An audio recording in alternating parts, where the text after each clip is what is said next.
What's up, guys? Another episode today. We're stuck in traffic in LA. Typical, right? Anyhow, we just finished Reef. We had a blast. I hope you guys enjoyed the video. We're going to see Valley Jones. If you guys remember her, she had, I think, a 75-gallon tank, which it was amazing, all do it yourself, and we visited her last year. This time around, she upgraded to a bigger tank. Stay tuned for more. Let's go see it. Remember, throughout this video, we hide an Easter egg of Casper somewhere. I won't tell you where it's at.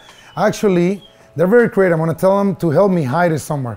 First two people to find it, post the comments below. We're gonna send you a swag pack right to your door. See you guys.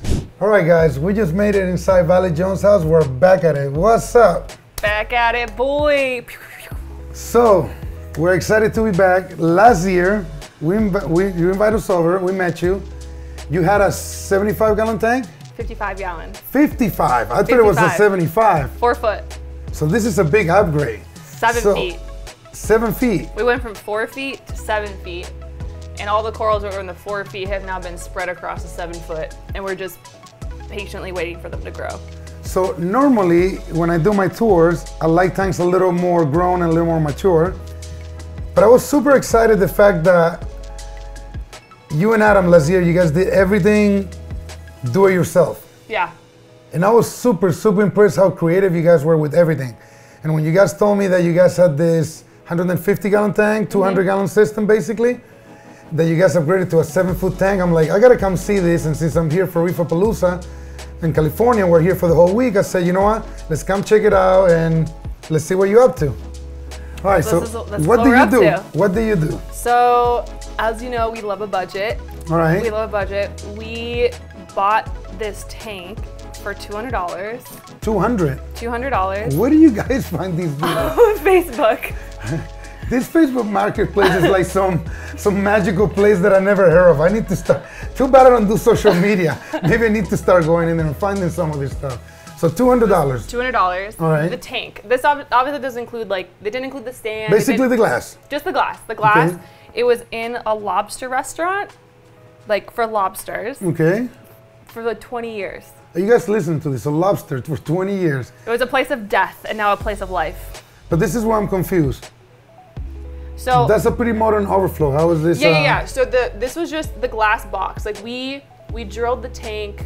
We drilled the tank for the return. We drilled the tank for the modular marine overflow box. Okay. So we drilled everything, and I resealed it. So because this tank was like 20, maybe 40 years old, it was very old. I mean, if you look at it, it's the old school wood. Yeah. The wood brace. So and you weren't scared, huh? Of course we were terrified. Oh my God, are you kidding? You guys lost sleep for like the first 2 or 3 nights, I'm assuming? Victor, it was... I know how that goes. Like, it's in the back of your head. It just diminishes over time, but it's always there. There was no water in the tank when we picked it up. We didn't know if it could really hold water. And you've been reading all these things that are about tanks after 10, 15 years, you shouldn't use them. Should I take it apart and re-silicone the whole thing? And knowing Adam, if you guys don't know Adam is super handy. Wait, and I can only imagine. You should come say hi. No worries, he's back there. He doesn't Okay. want to say hi. But anyhow, I can imagine how you guys were processing all this information, just going crazy. And even trying to drill that thing in the back, that must have been super stressful. Thinking that what if we crack it, there goes the tank, and now we're gonna waste $200 instead of... We watched so many videos on how to drill tanks. So many videos, and every video you watch, they're like, I know you're gonna be really scared to drill the tank, but don't worry, it's not as bad as it looks. But we were like, it's gonna be us. So we literally were pouring like cold water on it, sitting there with a drill bit, going so soft. The first hole took us probably like an hour just because we were going so easy. Like, waiting for it to break instead of waiting for it to go through. We had our fingers pointed to blame whoever. We're like, it's your fault that this cracked. And it worked perfectly, and they were like, oh, I guess we're pros now. So all the other ones were like, grr. Like, we went so quickly on all the other holes, and then we resealed. So we resealed the silicone. We scraped it all out, resealed it with API silicone, which is like very high grade aquarium silicone. And the frame too on top, I noticed you did some type of like a reinforcement. The bottom, there's so much silicone because you can't see it because of the sand, you know? Got you. Very thick seams.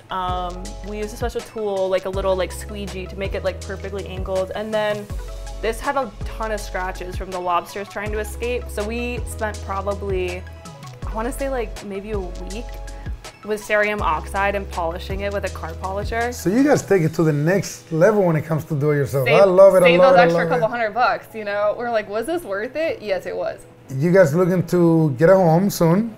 Yeah. And you're talking about possibly a very large tank. That's the thing, you know, It's a dream. That's, yeah, like we, you know, we're in this place where we're about to buy a house and we had this 4-foot tank and we're like, we need something bigger, but we didn't want to go and spend a bunch of money on a tank that we knew we were gonna leave. So tear it down eventually. Tear down in like a year or 2 years, because it's, I mean, those bigger builds are a lot. It's a lot of money. And so we're like, okay, well, can we do this? If we can do this in a way that's affordable, if we can build the whole tank for less than $1,000, which is what we did, we're like, we'll do it.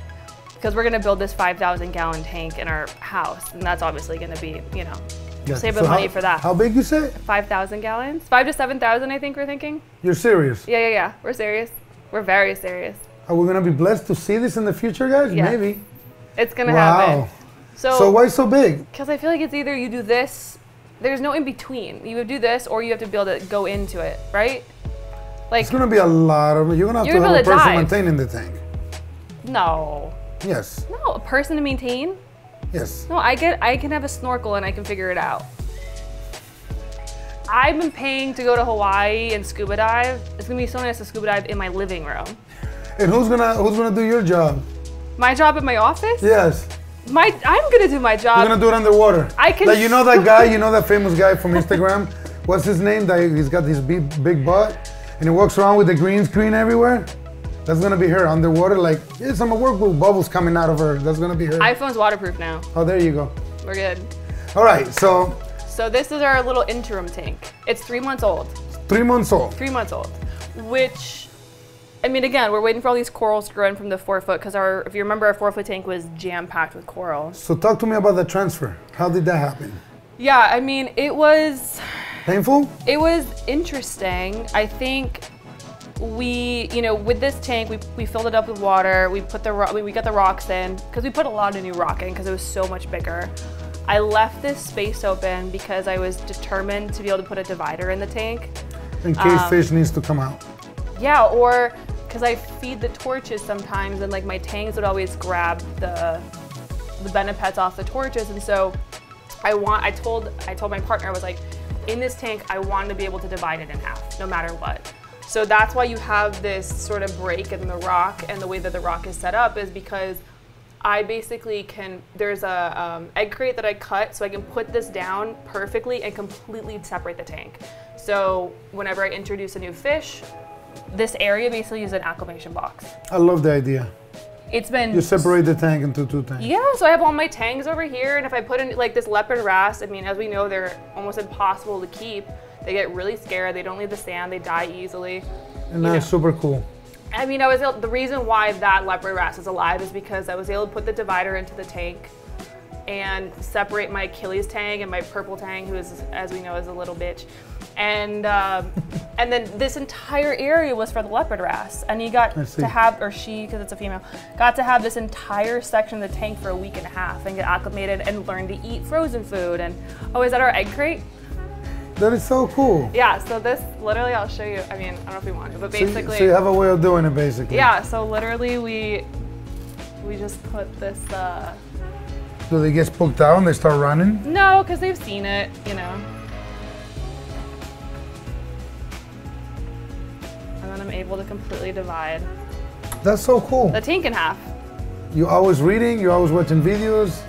Where do you find all this information? Where do you come out with this? I just thought of it, because I mean, you know, it's like we had acanthophilia before our wrasse kept pinning sand in their mouth, so they just like weren't making it. But it was nice having, I could put the acanthophilia over here and feed it, you know, because my leopard wrasse and all my tangs, like, and my copper band especially, my copper band, whenever I feed like the acanthophilia mysis, would go into its mouth and pull the mysis out. And so you do this often? Yeah. Well, probably like maybe... Not just for acclimation, but for feeding as well. For feeding as well. So my torches, you know, because I wanted to start fragging... torches, and like we're getting a holy grail soon. So Nice. I mean, as you know, when you feed them Benepets like once a week, they start just popping off heads. Yeah. So you've been feeding Benepets a lot? You like it? yeah, it's great. Cool. How long you been feeding that? I mean, probably maybe about 8 months, 9 months. Well, right now we haven't been feeding them because they started growing too fast. So This started growing. This was like one head. This sun god torch was maybe like one head, I don't know, like a couple months ago, and now it's look like how happy it is. it has so many heads. So we stopped feeding it because it just started popping off heads, and It's a little too out of control, right? it's too under control. And we're gonna replace this one with the Holy Grail, but the Holy Grail, because I can't feed the torches at night. That's when the fish are sleeping, because they're all retracted and they don't really want to eat. So that's why like I have to feed them during the day, and that Gotcha. divider allows me to do that. Lou recently broke down his, I think it was a 5-gallon Pico tank, the one from eShops, and he was doing the challenge, and they have to break it down because they're doing a new challenge. And for the first month when he broke it down, I can tell that when the tank is running and everything's growing, we become superheroes. We're like, yeah, we know how to do this. And then literally it can be the next day, and you breaking it down, and that tank is cloudy, and you're tired, and you can't get the tank to be clean, and you start losing hope, right? Like you almost. Did that happen to you? No, I never lose hope. No? All right. I don't mean it that way, lose hope. Like, But- it's just depressing to see when you break down a beautiful reef tank. Oh. And you see it with new rocks, and you're like, what's the right way? Would it look the same again? It's like, oh. Listen, I feel not embarrassed, but like it's weird to me how much rock is showing. Yeah. There's so much rock showing. Because in the last one, we were full of corals. You were But- fighting for space. We were fighting for space. But I don't want a tank of frags, I want colonies, right? And Yes. so with that, I need to be okay with a bunch of rock. Because if I start putting a bunch of frags in here and there's no space for them to grow out, Yeah. then I'm gonna have a bunch of tiny. I want to be able to give all these corals room to really, really grow massive colonies. And Yeah. I think the hardest thing about going, we were lucky in that we weren't moving. It was literally a tank upgrade in the same room. So what we did is we actually moved our 55 away from the spot, which was terrifying because we were. So you're blessed because it's so small. Now I get where you're Yeah, going. we were able to push the 55 off the wall. Oh, and you kept them both running for a little while. Exactly. See, that's what I was trying to get to it. Yep. Some people, you had a luxury Yeah. of the fact that the tank was small enough to drain most of the water. We didn't drain any water. Okay, whatever the fact was you're crazy. Yeah, we moved it without draining a single drop of water. All right, good for you. I mean, I can see it on a 55, but it's a 55. You see, it's not that big when you think about it. But if it was anything bigger. It was right here. We very carefully, over the course of 45 minutes, slowly pushed the entire tank with the sump and everything.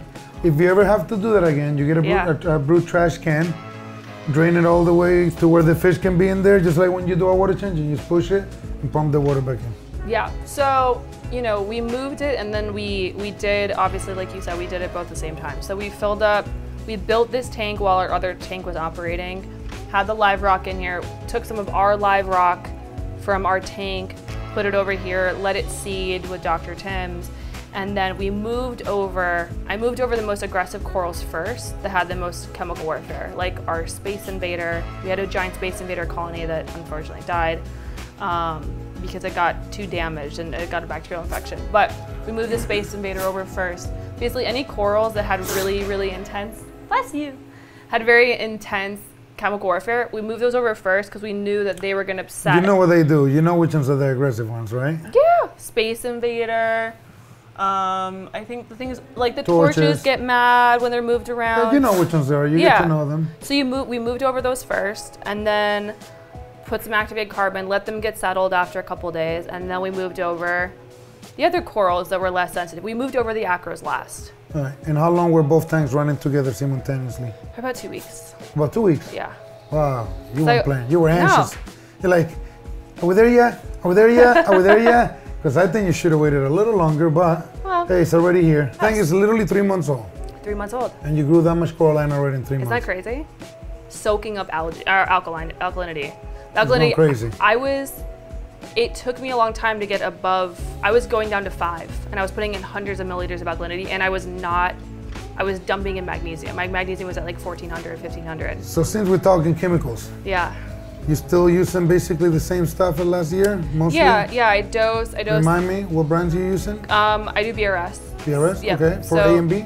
Yeah, for calcium and alkalinity and magnesium. Okay. And then I do a Trident ICP once a month, and so I tweak any of the minor elements. So like I do I was sending iodine. your water out for a major test. Yeah, so I do like iodine, I dose manganese for the ganies, strontium, potassium.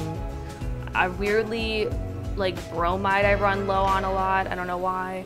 So I don't really know what consumes bromide, but. What about salt? So I haven't done a single water change since. No? No. Okay. Because, and the reason was because. You're in California, that's why. Just kidding, I don't know. I stopped doing water changes because it felt like, there was a couple reasons. One, I got spooked hearing all these horror stories of people doing water changes with contaminated salts. Okay. And I made a policy of like, if we do a water change, we have to test the water first. So I have to send in an ICP of the water. Like if we bought a batch of salt, I would- You're crazy. No, I would mix the salt. Do you know how many people I know who that like died thousands of dollars because of tropic marin salt? You know about that, right? Tropic marin salt getting every now and every so often we hear a batch of salt being from different brands. Where people's entire tanks crash from the salt. So I've been very trepidatious. So what I'll do is if we get a new, I use Brightwell usually. So we test it before I put it in the tank when we get a new batch of the bin. Cool. And but just in terms of stabilizing alkalinity and calcium, also my Brightwell salt, because I tested it, it runs low in some of the minor elements. So when I was doing, because I sent in the water and I realized it was very low on iodine and my Brightwell salt was very low on bromine. And so when I was doing water changes, it was actually like lowering them, and I was just like, this is annoying. So I stopped doing water changes and now I just do ICPs and I tweak everything. My phosphates run about 0.03 to 0.08. My nitrates were on from 5 to 12. Okay. And my alkalinity runs around 8.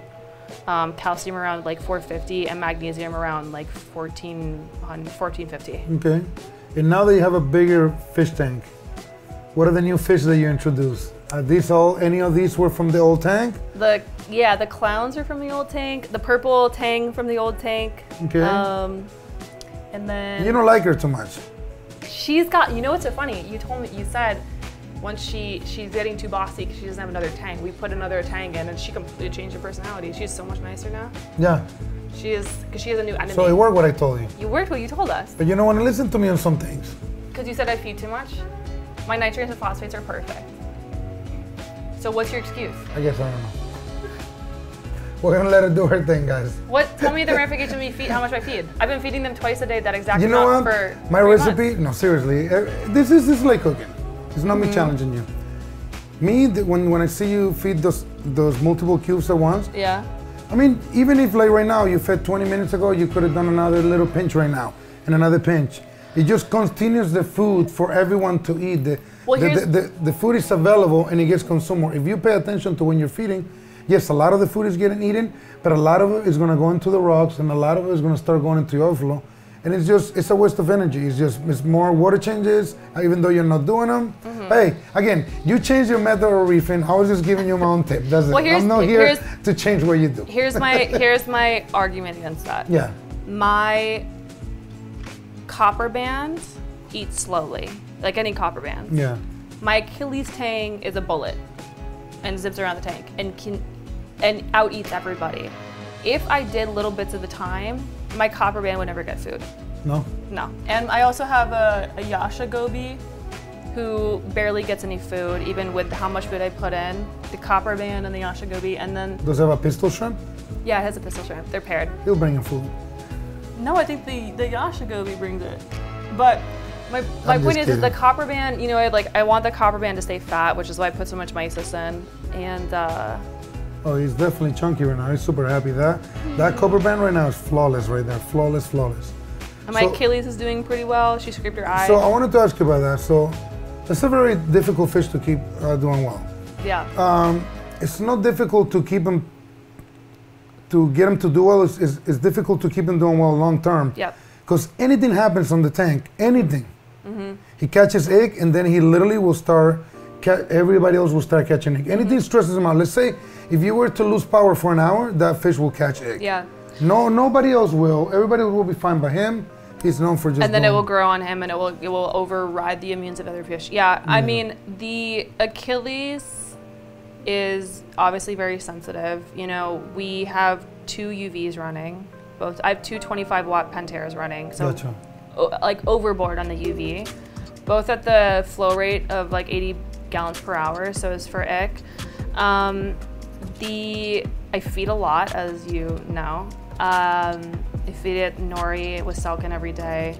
And then also I have very highly oxygenated water. I have a lot of surface vegetation on the top, and then, you know, my skimmer, I have a ton of surface vegetation on the bottom. So oxygen for the Achilles is obviously very important. They need a lot of oxygen in the water, so that's something that we always monitor. And because I have a UV, bacteria never gets to a place where it's consuming a lot of oxygen, so I always have very oxygenated water. And I see you got your second MP40.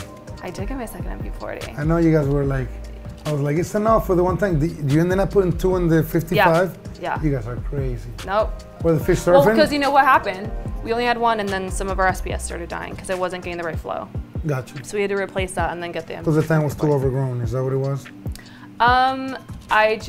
Because I had very high flow demanding SPS on both sides of the tank, it just wasn't reaching. Gotcha. And because I have a mixed tank and I had a lot of softies, if I had enough power to reach the other tank, it would have completely destroyed my hammers and my torches. Cool. For the fish, I want to finally, so you got the purple, you got the Achilles, Yeah. copper band, the leporez, Pyroclowns. I have a Borbonius anthias that I've it's seen hiding. him. It's good. I've seen him actually. It's gorgeous. And then you have a Royal Grandma, Borbonius anthias. Anybody that I'm missing? Hawkfish, long-nosed hawkfish. Okay.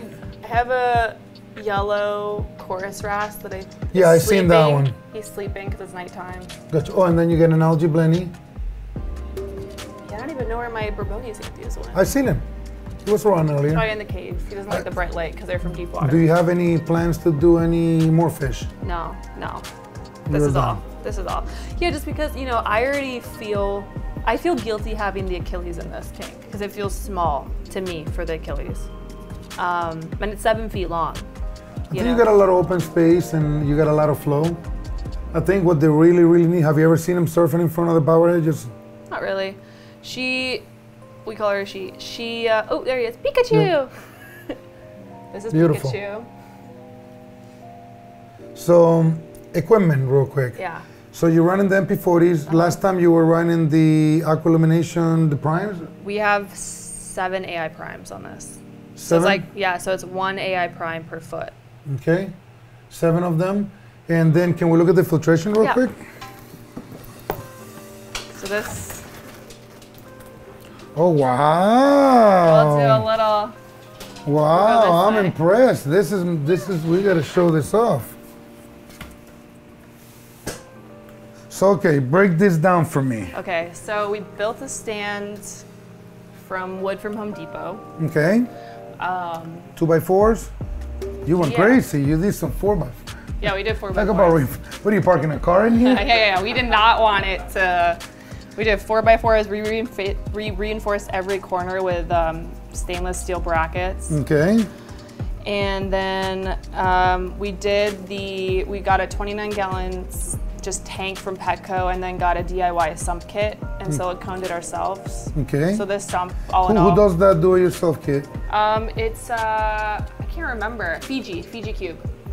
Never heard of it, Yeah, but that's Fiji what Cube. I always like to come to all these people's homes, different reef tanks. So I get to see these things, and we get to ask him, and then I get to learn new things, and you guys get to look them up, you know? Yeah, the Fiji sump kit. So Okay. they're great. They have kits for like 20 gallon, 40 gallon breeder, basically all the standard tank sizes, and you just silicone. So this entire sump, we did it ourselves.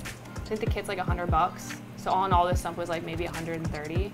So I love it. You guys are savings over savings and more savings, just in case. I gotta put you in the club of meticulous people. This is incredible. Incredible how clean and how organized it is. How do you keep that sump so clean? Seriously. I mean, we cleaned it before you came here. Yeah, but how often do you clean it? Probably I don't know, like every couple months. We have all of our nexus anemones in the sump, so we try to keep good care of them. It looks amazing. I love it. I love it. And you have a little refugium in there, I see. We got our refugium. We and got a little frag rag, a little bit of everything. What kind of light you running? Another prime? Another prime. And for protein skimmer, what are you running? I see an octo skimmer? Yep, octo skimmer. What model is that? I want to say it's the, oh my God, 120 SS or 180 SS. And do you run it 24/7? Yeah, 24/7. Never turn it off? Okay. Dr. Tim does not like that, but. And what else do you have? So we got this is an ATO. Okay. It's 14-gallon ATO. It's automatically plumbed off through our water supply, so it automatically fills up with RO water all day. And you have a scuba diver in there. We have a scuba diver in there. I love it. I love all the attention to detail and how neat everything is. I really am digging it big time. And here you have some dosing containers. Yep, we got our dosing. So A, B, yep. C. We are. Which is calcium, alkalinity, magnesium. I do magnesium manually. Okay, so what are all 5 dosing containers for? So we have manganese in the back. Okay. We have our alkalinity, we have a calcium, strontium, iodine, and then I'm trying to decide if we're going to do, we're either going to do potassium or, we haven't decided yet. I'm sending in another ICP because we're starting to tweak to see, over the, now that our tank is stable and alkalinity is stable, because we were chasing alkalinity for a good, what? What happened? What? I know, he was knocked out. Oh. It was all good. It's all right, he can watch the video later. Yeah, he doesn't need to watch it, he's sleeping. Hey, take a nap, we gotta go yeah, play it up. He's been sleeping this entire time. Yeah. Yeah, it's all right, we're good. Or did you just wake him up? I'm sorry, I'm just so hyper aware of it. It's all right, we've been running around all week. So anyhow, so there's 6 dosing pumps. 6 dosing pumps. And are you dosing, you have these dosers here, who makes these? Jabo. Jabo, okay. They're like $60. $60, more savings, guys. Pay attention. You need to do a do-it-yourself tank. These are the people to listen to. Maybe people can have some questions. If they post them below, will you help answer them? Yeah, I'll help answer. All right, you guys heard that. If you guys have any questions regarding do-it-yourself project, especially with this tank, she'll be glad to point you and direct you in the right direction. So the Jabo, they're indestructible and they're so cheap. And then these dosing containers, Amazon, $15. And now that we've gotten our alkalinity stabilized, because that was the toughest part about this tank. There was such a massive amount of alkalinity being consumed because the coralline algae just took off, like within the first month, that there were days where my alk went down to 5. Gotcha. Because it was just sucking. And I thought, are we getting precipitation? I was, testing the magnesium, and I go through about 200 milliliters of alkalinity a day. Wow. 200 milliliters of calcium a day. So now that our tank is finally stable and we're keeping that 8, now we're going in and seeing what of our minor elements we need to consistently dose. Gotcha. And then I see you got a battery backup for the MP40s. By Ecotech Marine. And is that a chiller down there? Yeah, JBJ. Okay, and that a quarter horse? Quarter horse, yeah. And what are you keeping the temperature at? 78. 78, okay. What about return pump? What are you using? The Ecotech V2. Okay, and then you mentioned you're running 2 UVs also? Yeah, Pantera. Do you want to see? We'll check that out in a minute. So anything else am I missing on the filtration? I don't think so. No? No, that's kind of it. Well, you know what's funny? Because I see so many times I forget about certain details. And one of the details, and I'm going to say it again, that last year, it was your creativity and how neat and how cool your compartments were. Like your lenses go there and your little bowls, and everything has a rhyme and a reason for it. And I like it, it inspires me. Because I'm kind of messy when it comes to my sump. Inside of my tank, I like to keep it very meticulous. So I'm getting inspired lately, and maybe I need to figure out how to do it that way, But yeah, it looks great. So let's talk about last but not least, let's talk about your corals a little bit. I know a lot of them are small, some are bigger than others. This is the leather from the old tank. Yeah. It was huge. You remember that thing? It was half the tank. I know. It was so big. Is this a frag of it, or is it still the same? No, this is the same. It just looks smaller because the tank is so much bigger. The tank is twice as long. So are you ever going to do something with it? You're going to let it No, I think we're going to let it grow. We're thinking about a friend of mine, a reefer friend of mine, who is like into very high-end corals. He has that really rare yellow Fiji leather. Yeah. It's like bright yellow. So we're thinking about putting that on that rock, but we're gonna see how it grows out. And you got some of my favorite zoanthids here, the AOIs. You just missed my stratospheres just died. Oh no! Yeah. I had a whole colony of stratospheres. A colony? Yeah, they took a poop. I don't even have them right now. They grew to a colony. All right. Yeah. Got the AOIs. They're from you. Yes. I just love. You know what? They might not be the most rare ones anymore, but the blue and yellow and the way they grow into a mat to me is fantastic. So I'm not into this just for red corals. To me, the corals gotta be pretty. I love your jawbreakers over there. OG Bounce. Got the OG Bounce. That's your pride, huh? Yep. How long have you had that thing? That was from the old tank. Yeah, I'm saying, how long have you had it? It's looking sad now because it thinks it's supposed to be nighttime. So it gets a lot bigger? Oh my God. Well, because it's like what? My lights are all messed up because you guys are here because it's normally like 8 p.m. now, so the lights are gonna be going down. So normally those bulbs are like giant during the day. What time you go to sleep, Grandma? What do you mean? The tank lights start going down. It's 7:45. They normally start going to bed now. All the coral starts. I go to bed at. Well, I'm not even gonna have this conversation. The bulbs are normally giant. They're usually really big. All right, I believe you. And then we got the. I'm gonna give you a pass on that one. Next time I'm gonna come early to see if she's not You back. should come during the day. Hi. Then my rascals We are will be coming awake. back. Reefapalooza, California, 2024. September this time. September. All right. Location. We'll be back. The location has changed. Yeah, Lou's come- directing half asleep over there, guys. Yeah, speaking of sleeping, Lou's sleeping. He's going in and out of conscience, in and out. So, anyhow, you got the famous Raja Rampage. I love the mycelium. That thing grows, it's easy to keep, it's got one of the most beautiful colors. What do you call the one next to it? Vivid calls it like Miami something, yeah. Whatever, it's super cool. You got a grafted cap growing over there. You got a couple different bounce mushrooms trying to grow over there. That clam looks fantastic. You should get like another blue one next to it. There's one up here. Where? Got it. Oh, I I got one like up it. I there.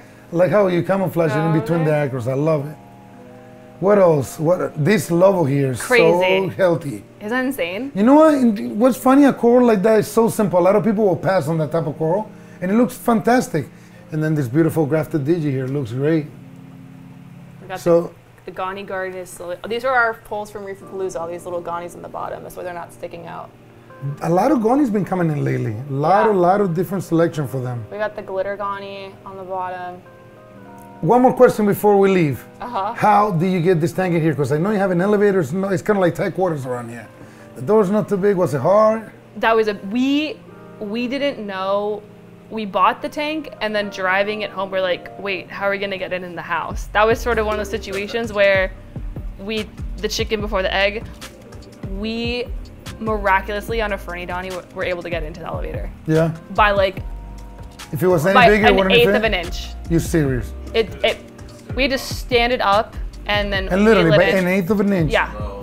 Yeah. Any bigger and you're like, No. you have to take it back. Which is weird because we were gonna order an 8-foot tank, and then we realized after putting the 7-foot in, we wouldn't be able to get an 8-foot into the And house. then nobody was gonna give you 200 for that tank at that point, because you're the only one crazy enough to go silicone the whole thing, buff it, drill it. I mean, you guys went to town with the thing, you know? But look, seriously, I'm so impressed with you guys' skills as reefing, so meticulous everything, the do-it-yourself skills, you guys killing it. Keep up the good work. I'll see you next year. Thank you for inviting us over. Yay. Guys, thank you for watching. We'll see you guys on the next episode. Give us a like, post the comments below. We'll see you guys around.